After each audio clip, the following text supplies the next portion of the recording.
series, you guys are back at the spot, and on this spot we're going to be having a look at Marvel Legends Sentinel Series Angel. Angel is part of the Sentinel series and includes the left leg. So if you wanted to put the Sentinel together and you're missing just the left leg, you're going to have to get this guy right here, Angel. If we have a look on the back of the packaging, the other figures in the wave... The other figures in the wave are Cyclops, we've got first appearance Spider-Man, we've got Mystique, Omega Red, Black Panther, we've got the very cool Mr. Sinister, and then we've also got Angel. There are a couple of variants in this wave. As you can see, there is a X-Factor costume Cyclops. There is also a blue costume Angel. I think actually the more accurate one probably is the red costume, and that's probably the reason why I picked it up. But collect all of them and you can make the very cool, very large Sentinel. And I just love the Sentinel. I think that's probably one of the coolest Build-A-Figures Marvel Legends has had so far. There's a bit of a read-up here on Angel. I'll make it quick so I can get into the figure here. Before the battle between good and evil mutants escalated to the brink of genetic war, carefree millionaire Warren Worthington III was the high-flying heroic Angel.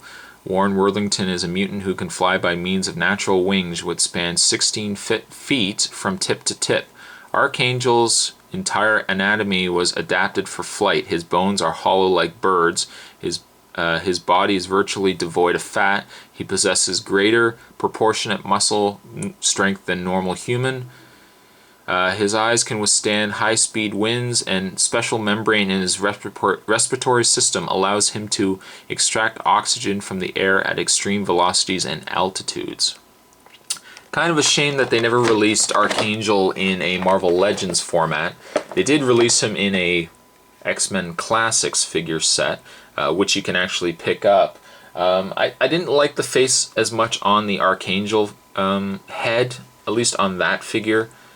But speaking back on the Angel here, let's get this figure opened up, and once he's opened up we'll get a closer look at the figure, so stay tuned. Don't go anywhere. And here we have Archangel, or actually not Archangel, but just the regular Angel out of his packaging. Speaking of the packaging, I just wanted to show you the comic that it came with was a very old 12-cent comic with the Angel trapped. And this would be actually number 5. So there you go. Look at the old drawing on this, eh? Isn't that awesome? Very, very cool. I know some people don't like the older style of the comic illustrations. I think they're neat because they remind me of like the old style of doing things. Looking at the figure, however, the one accessory, as mentioned, that he comes with is the very imposing leg of Sentinel.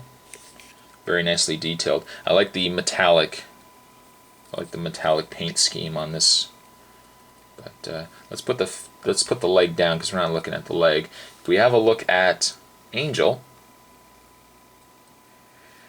now you know me, or at least I think by now you guys know me. I always seem to want to compare stuff to everything. Is it me? Or do you find that the face on Angel looks, and I don't mean like looks kind of like, but don't you find it looks exactly like, was it Commander Tucker from Star Trek Enterprise? He was also in Stargate too, but I think people recognize him more from Enterprise. But doesn't he look exactly like Tucker? I don't know, you should be giving this guy royalties, even though he probably wasn't an actor at the time this came out. But if we have a look at the figure, I'm not a big fan of the face, even though it does look like Tucker. I don't know, I just think of Angel having a different face than this. I mean, it's not bad, but now he's got the nice red and white color scheme to his costume, as you guys can see, and he's got these pieces on the back there. That's where his wings are going to attach. I didn't put the wings on just yet so you guys could see all the rest of the figure here. Now he is considerably wide in the shoulder area just because they've incorporated an additional joint in here. Some Marvel Legends have gotten this treatment, some others haven't. and as a result it kind of makes Angel a little wider probably than what he should be, but it's not a big deal though. In the way of his articulation, he has articulation in the head, he has articulation in the shoulders, and in the arm, the elbow. He also has it in the forearm, and also in the hand and in the four fingers. Articulation in the torso, the waist, the leg, the thigh, 2 points in the knee, the foot, and also in the toe.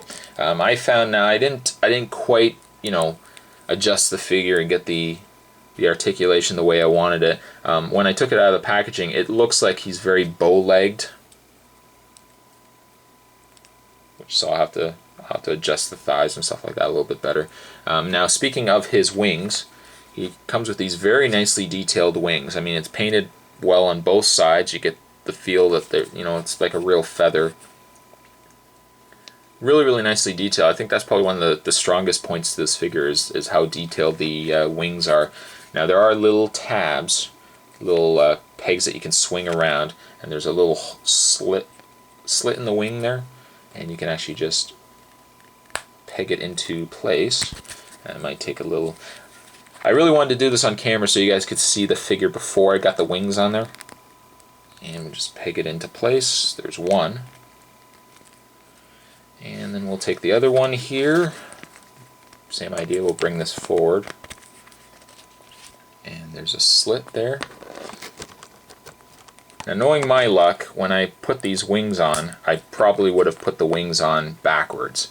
So I did double check it before I put them on. Just make sure I didn't get the wrong wing on. That would have looked silly, wouldn't it? And just a little bit of force here to get these wings on. There we go. And there you have Angel. As you can see, move the leg out of the way here. As you can see, I mean, his wings are huge. I mean, they didn't certainly skimp on the plastic when they made these wings. Now, I mean, the wing is more like a rubbery kind of plastic. It's not solid, which is nice. But really, really nicely detailed on the wings. I think that's what makes this figure for me is the wings. The face, again, I'm not a big fan, but I can certainly live with the figure. The fact that he's got these really, really decent looking wings. He also does come with a stand that you can actually have him on display, which is, I would say, is probably necessary because he is very back heavy. Just because of now the wings being attached. There's a little hole on the back here. I think you guys can see that. And you can peg that into place. And there you have Angel, all pegged, and as you can see, he's floating off the ground. Definitely, though, a really, really decent figure. I mean, as much as I don't like the face, and I know some people do like the face, but as much as I'm not a big fan of the face, I think the real selling point is the wings. I think that's really what gives this figure his charm. Definitely would recommend it, though. I mean, and the fact that he comes with one of, like I said, one of the coolest Build-A-Figure parts is only more reason to pick him up. Hope you guys enjoyed it. That was a toy spot on the very back-heavy, yet very cool Angel. Hope you guys enjoyed it. And with that, I'll see you guys next time.